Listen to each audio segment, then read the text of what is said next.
여러분 안녕하십니까? 북한 인민에게 보내는 영상편지입니다. 제가 앞선 두 회의 영상편지에서 한국의 1인당 국민소득이 일본을 넘어섰다고 이야기했습니다. 오늘은 다른 나라의 이야기를 해보겠습니다. 지난해 1인당 국민소득이 일본을 넘은 나라가 또 있습니다. 바로 대만인데 대만이 33,234달러로 일본의 32,859달러보다 앞에 있습니다. 북한이 많은 사람들은 예전에 대한민국이라고 하면 대만인 줄 알았습니다. 그만큼 대한민국은 생소해도 대만은 누구나 알죠.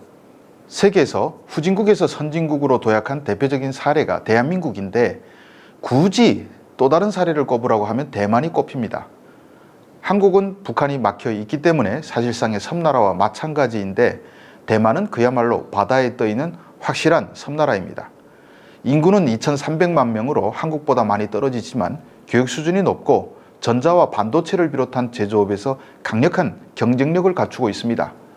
한국이 북한과 비교되며 민주주의의 우월성을 보여주는 세계적 상징이라면 대만도 비슷하게 중국과 비교되며 민주주의의 우월성을 보여주는 사례라고 할 수 있습니다. 그리고 그걸 저는 현지에서 피부로 느끼기도 했습니다. 저는 8년 전에 대만을 일주일 동안 방문한 적이 있습니다.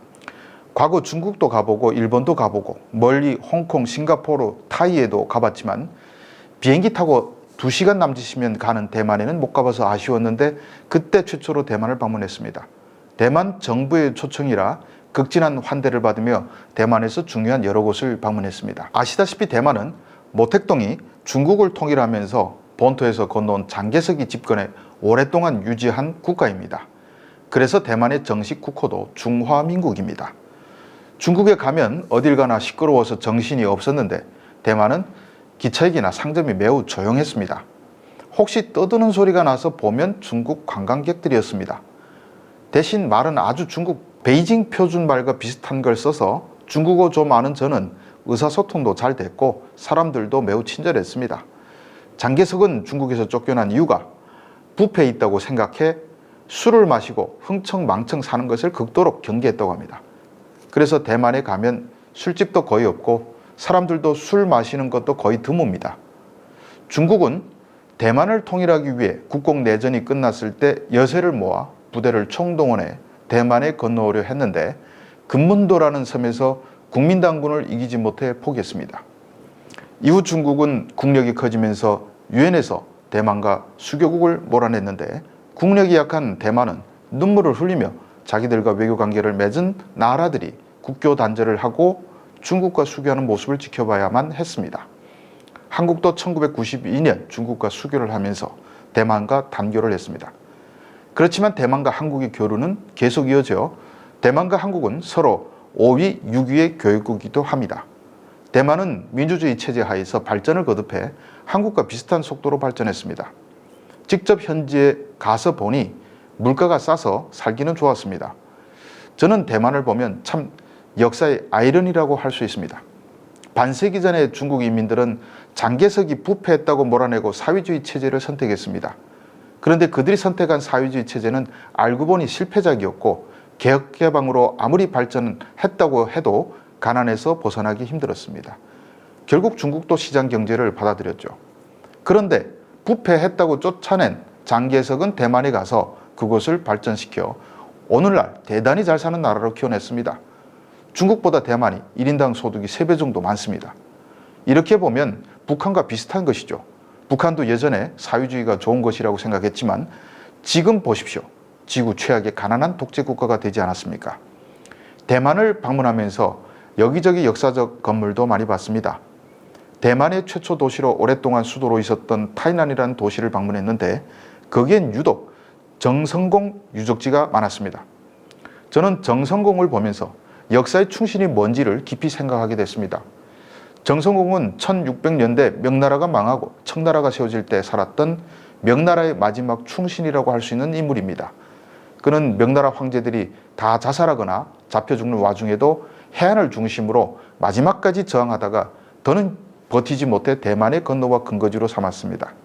당시 대만은 네덜란드 식민지였는데 이걸 빼앗은 겁니다. 그가 네덜란드 군과 전쟁에서 승리했기 때문에 현지 해설자는 정성공은 중국인 역사에서 최초로 서양인들을 물리치고 항복을 받은 인물이라고 소개했습니다. 정성공의 충신과 같은 행보와 서양인들을 물리친 기록 때문에 그는 아직도 중국에서 충신으로 추앙받는 인물인데, 내막을 알고 보면 좀 웃긴 데가 있습니다.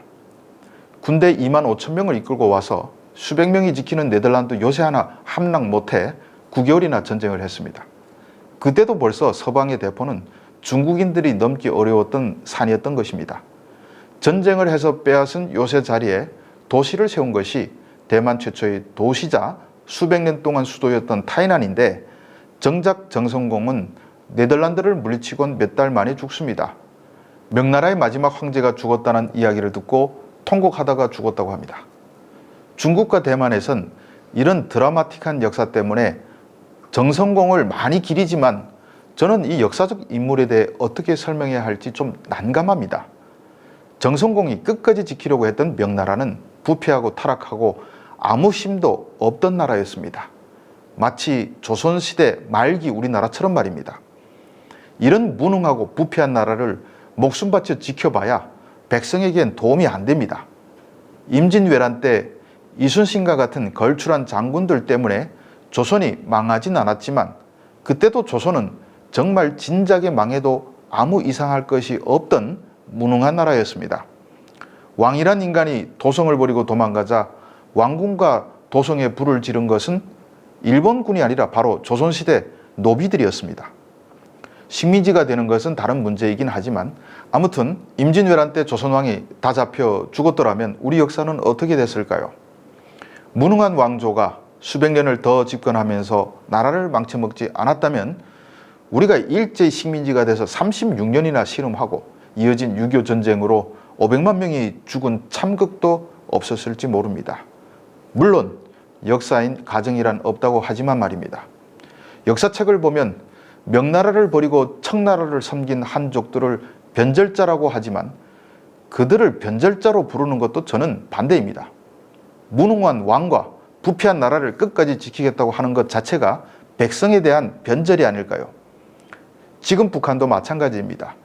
이미 무너졌어야 할 김정은 정권을 끝까지 붙들고 있는 간부들이 과연 충신이라 할 수 있을까요?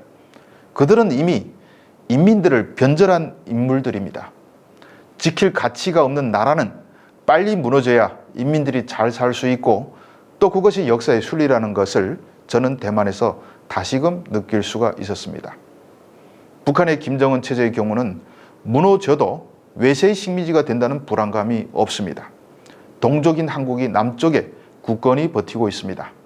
그러니 북한 간부들은 김정은의 충신이 되지 말고 인민의 충신이 돼야 하고, 역사의 평가에 떳떳할 유일한 길은 김정은을 배신하는 것뿐임을 명심하시길 바랍니다. 시청해 주셔서 감사합니다.